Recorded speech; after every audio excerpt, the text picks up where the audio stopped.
ब्रह्म तस्मै श्री गुरुवे नमः। समस्त मोर जय जगन्नाथ। आसतु भागवत पाठ करिया। भक्त जगन्नाथ संकृत श्रीमद् भागवतम नारायण नमस्कृत्यं नरं चैव नरोत्तमं देवी सरस्वती व्यासं ततो जयमुदीरये। मुखं करोति वाचालं पङ्गुलङ्घयते गिरिं यत्कृपातमहं वन्दे परमानन्दमाधवम्। निर्गमकल्पतरुगलितं फलं सुखमुखात्मतदवसंयुतं पिबत भागवतं रसमालं मुहुरो रसिका भुवि भावुकाः। समस्त मोर जय जगन्नाथ। आसन देवे गोटे भजन गाई तापरे भागवत पाठ आरंभ करिबा।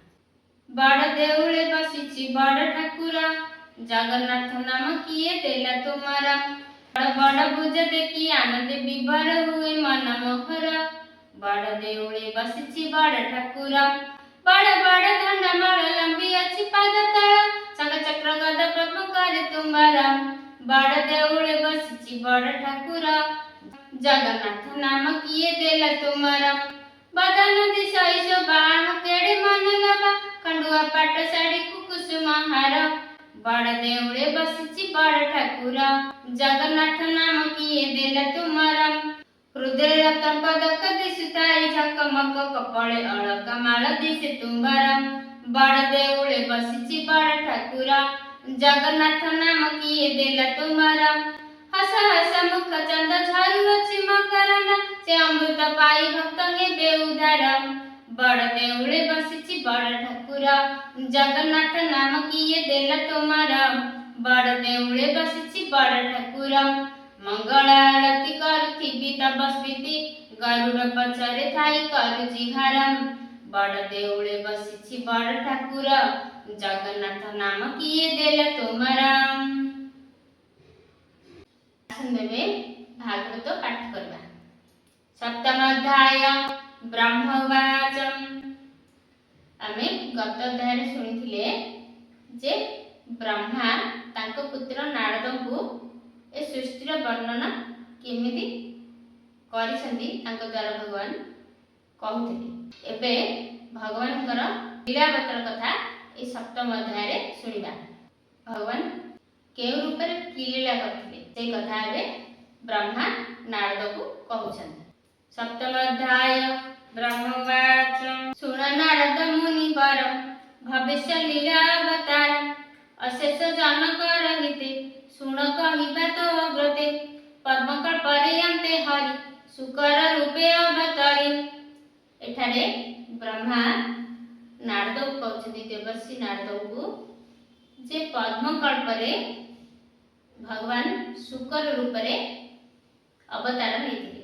काहेकि हेतिले ना ब्रह्मा जेते बेले सृष्टि आरंभ कले गछ लता गिरी पर्वत आकाश सबु तैयारी कले। देशरे सृष्टि कला पर सबु मनुष्य सृष्टि कले। केमती मनुष्य सृष्टि कले? प्रथमे ऋषि साधु सन्थ सृष्टि हेले तापरे मनु सतरूपा जन्म लेले। गोटे वाम अंशरु आ दक्षिण अंशरु दुई अंशरु मनु रूपरे पुरुष आ गोटे सतरूपा रूपरे क नारी सृष्टि हेले। ब्रह्मा देह सृष्टि हेबारु तांकु कहले ब्रह्मा जे सृष्टि आरंभ कर। प्रथमे मनु सतरूपा सृष्टि होइथिले सेथिपे आमे मनुष्य रूपरे गणित होछन परिगणित होछन। तापरे देखिले मनु सतरूपा सृष्टि आरंभ करिया पे ब्रह्मा निर्देश देले। देबारु ताके गले देखिले पृथ्वी ना पृथ्वी की हिरणाक्ष नेई जल रे बुडे दिछन।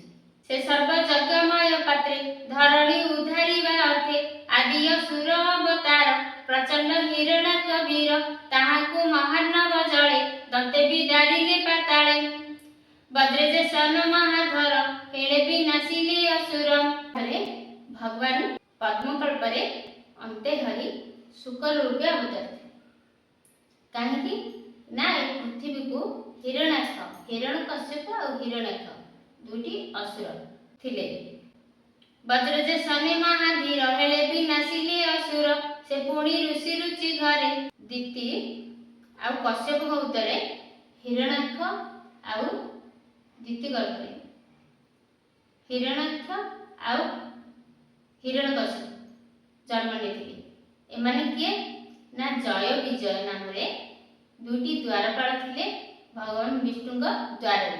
ଚାରି କୁମାର ସନକାଦିକ ମୁନି ଋଷିମାନେ ଯେତେବେଳେ ଭଗବାନଙ୍କୁ ଦର୍ଶନ କରିବାକୁ ଆସିଲେ ତାଙ୍କୁ ମନା କରିବାରୁ ସେଥିପାଇଁ ସନକାଦିକ ଋଷିମାନେ ଅଭିଶାପ ଦେଲେ।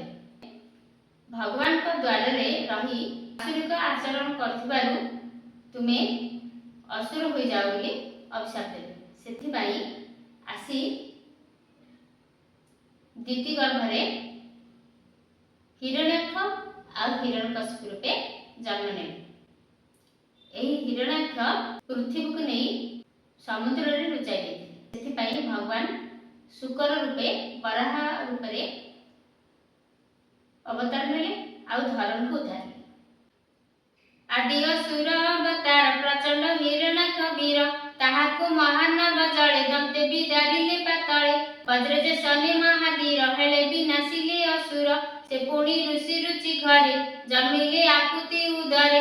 ସେ ଜନ୍ମ ଯଜ୍ଞ ରୂପେ ହରି ଦକ୍ଷିଣା ଗର୍ଭେ ବ୍ୟାଜ ଭରି, ସର୍ବଦେବଙ୍କୁ ଜାତ କଲେ ତ୍ରୈଲୋକ୍ୟ ଭୟ ନିବାରିଲେ। ଯଜ୍ଞ ରୂପେ ହରି ଦକ୍ଷିଣା ଗର୍ଭରେ ଜନ୍ମ ନେଲେ, ସର୍ବଦେବଙ୍କୁ ଜାତ କଲେ। ତାପରେ ତ୍ରୈଲୋକ୍ୟ ଭୟ ନିବାରିଲେ। ସର୍ବଦେବଙ୍କୁ ଜାତ କରି ତ୍ରୈଲୋକ୍ୟ ଭୟ ନିବାରିଲେ। ସେ ମନୁ ବ୍ରହ୍ମାର ନନ୍ଦନ ହରଷେ ଦେଲେ ହରି ନାମ, କର୍ଦମ ଋଷି ଘରେ ପୂର୍ବେ ଜନ୍ମିଲେ ଦେବହୂତି ଗର୍ଭେ। ତାପରେ କର୍ଦମ ଋଷି ଘରେ ପୂର୍ବେ ଜନ୍ମିଲେ ଦେବହୂତି ଗର୍ଭେ। ଏ ଯୋଉ ମନୁ ସତରୂପା ବ୍ରହ୍ମାଙ୍କ ଦେହରୁ ପ୍ରଥମେ ସୃଷ୍ଟି ହୋଇଥିଲେ ମନୁଷ୍ୟ ରୂପେ, ମନୁ ସତରୂପା ତାଙ୍କୁ ଆଦେଶ ଦେଇଥିଲେ ବ୍ରହ୍ମା ଯେ ସୃଷ୍ଟି ଆରମ୍ଭ କର। ତାଙ୍କର ତିନୋଟି ଝିଅ କିଏ? ଆକୁତି, ଦେବହୂତି ଆଉ ପ୍ରସୂତି। ଦେବହୂତି ହେଲେ ସବା ସାନ ଝିଅ। ତାଙ୍କ ଗର୍ଭରୁ ଭଗବାନ କପିଳ ରୂପେ ଜନ୍ମ ନେଲେ। ମନୁ ଶତରୂପା ଆକୁତି ରୁଚି ଋଷିକୁ ବିବାହ ଦେଲେ, ଆଉ ପ୍ରସୂତିକୁ ଦକ୍ଷ ପ୍ରଜାପତିକୁ ବିବାହ ଦେଲେ, ଆଉ ଦେବହୂତି ତାଙ୍କର ସାନ ଝିଅକୁ କର୍ଦମ ଋଷିଙ୍କୁ ବିବାହ କରିବା ପାଇଁ କର୍ଦମ ଋଷି ପାଖକୁ ଗଲେ ଝିଅକୁ ଧରି। କର୍ଦମ ଋଷି ତପ କରୁଥିଲେ। ଭଗବାନ କହିଲେ ଯେ ମୁଁ ତୁମର ପୁତ୍ର ରୂପେ ଅବତାର ନେବି, ସେଥିପାଇଁ ତୁମେ ବିବାହ କର। ଭଗବାନଙ୍କର ଆଦେଶ ଆଉ ବ୍ରହ୍ମାଙ୍କର ଆଦେଶ ଅନୁଯାୟୀ କର୍ଦମ ଋଷି ବିବାହ କରିବା ପାଇଁ ରାଜି ହୋଇଗଲେ। ତାପରେ ଦେବହୂତିକୁ ନେଇ ମନୁ ଶତରୂପା କର୍ଦମ ଋଷିଙ୍କ ଘରକୁ ଗଲେ। ତାପରେ କର୍ଦମ ଋଷି ତିନୋଟି ଆସନ ଦେଲେ। ଆସନ ଦେବାରୁ ଦେବହୂତି ମାତା ଆସନକୁ ପରିକ୍ରମା କରି ସେଥିରେ ବାଁ ହାତ ରଖି ବସି ପଡ଼ିଲେ, ଆସନ ଗ୍ରହଣ କଲେନି। ଏଥିରୁ କର୍ଦମ ଋଷି ଜାଣିଦେଲେ ଯେ ବିବାହ ପାଇଁ ଯୋଗ୍ୟ କନ୍ୟା ବୋଲି ଜାଣିଲେ। କର୍ଦମ ଋଷି ଘରେ ପୂର୍ବେ ଜନ୍ମିଲେ ଦେବହୂତି ଗର୍ଭେ, ଜନ୍ମିଲେ ଜନନୀର ଦୁଃଖ ଜ୍ଞାନେ ହରିଲେ ପଦ୍ମମୁଖ। ତାର ସଙ୍ଗତେ ନର ନାରୀ ଜନ୍ମିଲେ ଦିବ୍ୟ ରୂପ ଧରି। ତାପରେ ଦେବହୂତି ଗର୍ଭରେ କପିଳ ରୂପେ ଜନ୍ମ ନେଇ ଅବତାର ନେଇ ମାଙ୍କୁ ଜ୍ଞାନ ଦେଲେ। ତାଙ୍କଠୁ 9ଟି ଝିଅ ଆଉ ଗୋଟିଏ ପୁତ୍ର ହେଲେ। ନବଧା ଭକ୍ତି ଜନ୍ମ ନେଲେ। ନବଧା ଭକ୍ତି କଣ? ନବଧା ଭକ୍ତି ହେଲେ ଶ୍ରବଣ, କୀର୍ତ୍ତନ, ସ୍ମରଣ, ପାଦ ସେବନ ଆଉ ଦାସ୍ୟ ଆଉ ଅର୍ଚ୍ଚନ, ବନ୍ଦନ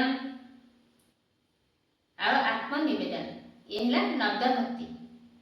ଦେବହୂତି ମାଙ୍କ ଗର୍ଭରୁ ନର୍ଦ୍ଦଭକ୍ତି ଜନ୍ମ ନେଲେ। 9ଟି ଝିଅ ପରେ ତାପରେ ଭଗବାନ କପିଳଦେବ ପ୍ରକଟ ହେଲେ, ଅବତାର ହେଲେ। ଭକ୍ତିମାନ କଲେ କିଏ କିଏ ଅଛନ୍ତି ଚାଲନ୍ତୁ ଜାଣିବା।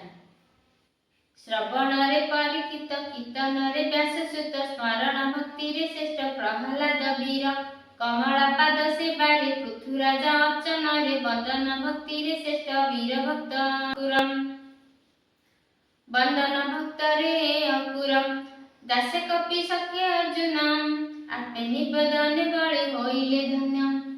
ଏ ଥିଲା ନର୍ଦ୍ଦଭକ୍ତିର ଭକ୍ତମାନଙ୍କ ମଧ୍ୟରେ ଶ୍ରେଷ୍ଠ।